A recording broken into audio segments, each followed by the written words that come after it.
Tantissimi modelli della casa nipponica prodotti con questa lettera, la Z, e tantissime poi le generazioni coinvolte nel loro fascino incredibile. Di cosa stiamo parlando? Beh, quest'oggi il test è sulla Kawasaki Z650 2023, che si distingue per un piccolo ma grandissimo dettaglio rispetto al precedente, modello 2020. Andiamo quindi a testarla senza perdere altro tempo sul bellissimo Passo San Marco.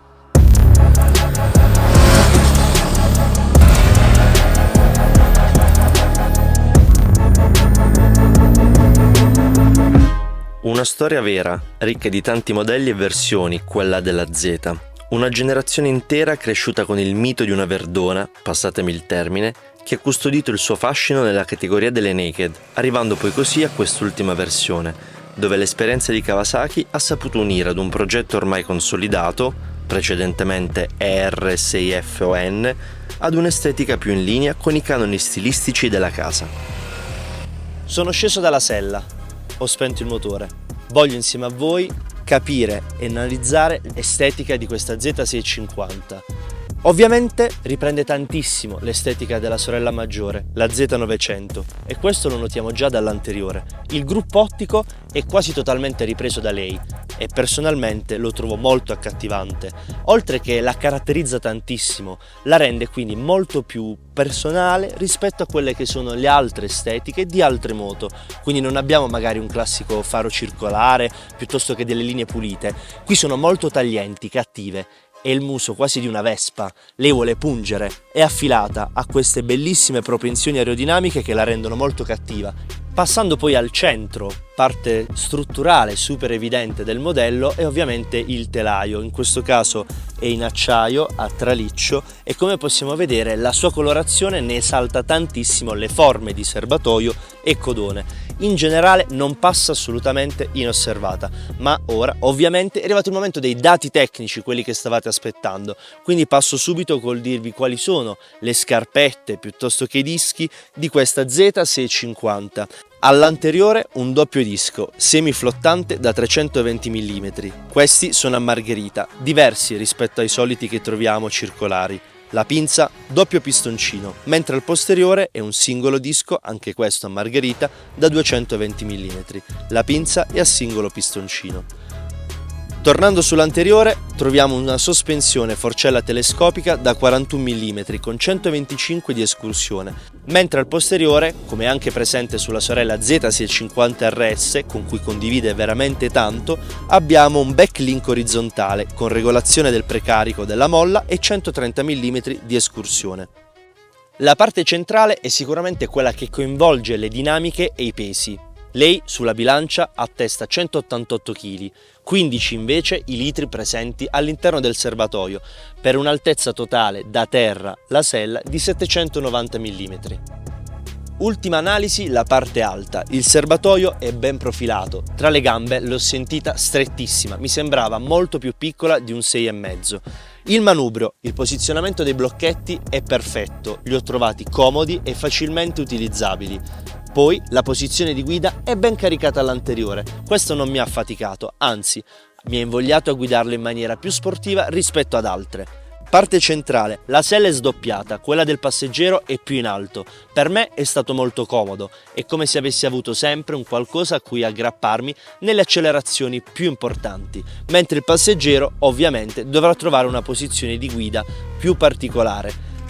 In ultimo il codone, è molto profilato e al centro il gruppo ottico full LED come all'anteriore riporta una chicca veramente particolare, la sua firma luminosa è una Z.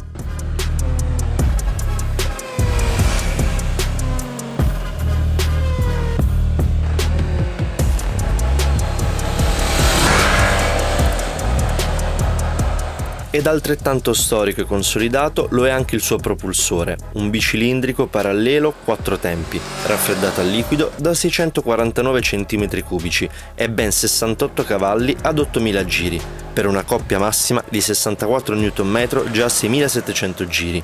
Il cambio è un 6 marce con inserimenti che al momento giusto riescono a far cantare con alte note graffianti uno scarico 2 in 1 basso, collocato sotto il motore.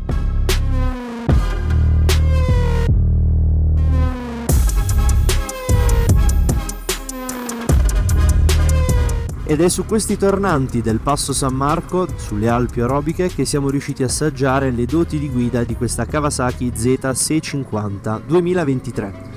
Partiamo dal primo punto fondamentale, il primo passo che il rider compie per poterla guidare. Di cosa stiamo parlando? Sedercisi, e quindi la posizione di guida.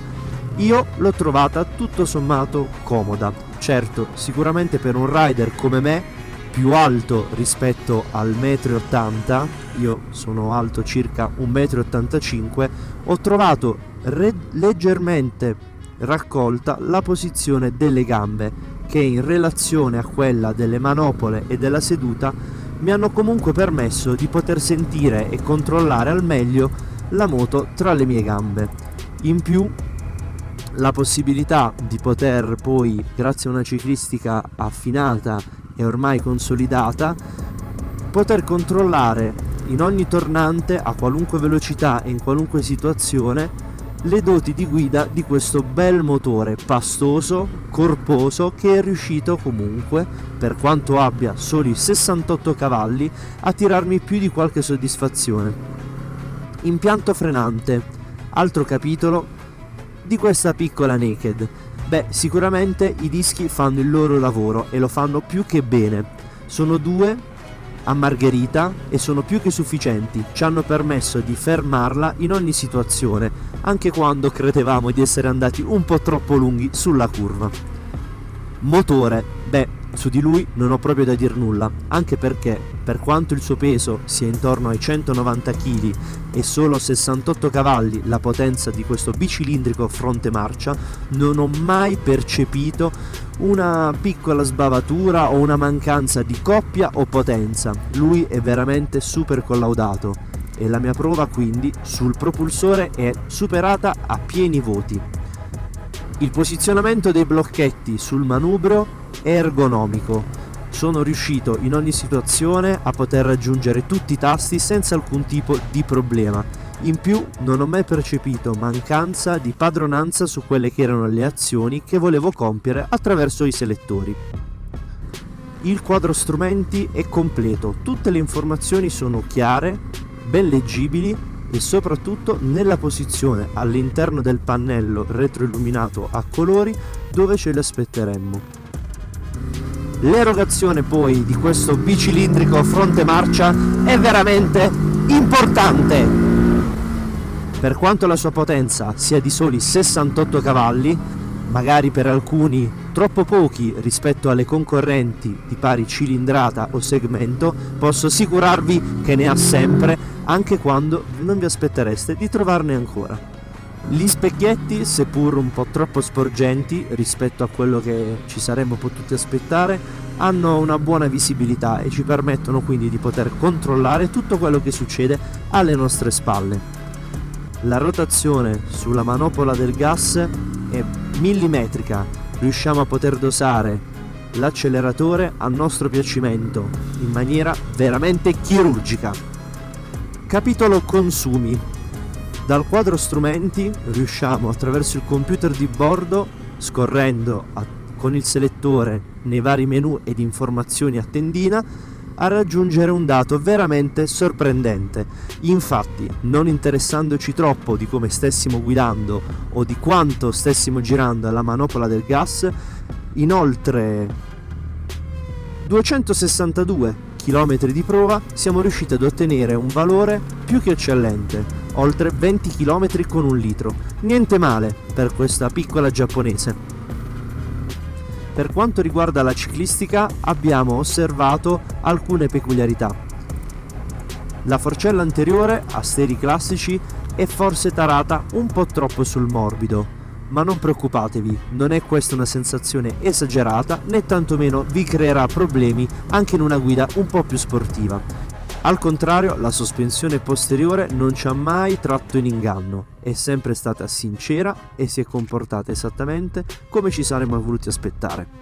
Anche un altro test ride quest'oggi è terminato. Io sono molto soddisfatto di questa prova perché sono riuscito esattamente a capire cosa lei rappresenta nel mercato delle naked. Un'acerrima nemica per tutti quelli che pensano che ci sia soltanto una e sola naked su questa cilindrata. In questa colorazione poi ovviamente è super bella. Non faccio altro che dirvi quindi di andare a vedere il nostro articolo e leggervelo al link qui sotto, perché sì, lì troverete il prezzo, è ribassato, è in promozione, quindi c'è da farci più che un pensiero. Il sito è www.we3.tv e soprattutto non dimenticatevi gli altri nostri social, parlo quindi di Facebook, Instagram, TikTok, iscrivetevi, non perdetevi nessuna delle nostre prossime prove. Quindi non posso far altro che ringraziarvi e salutarvi al prossimo appuntamento.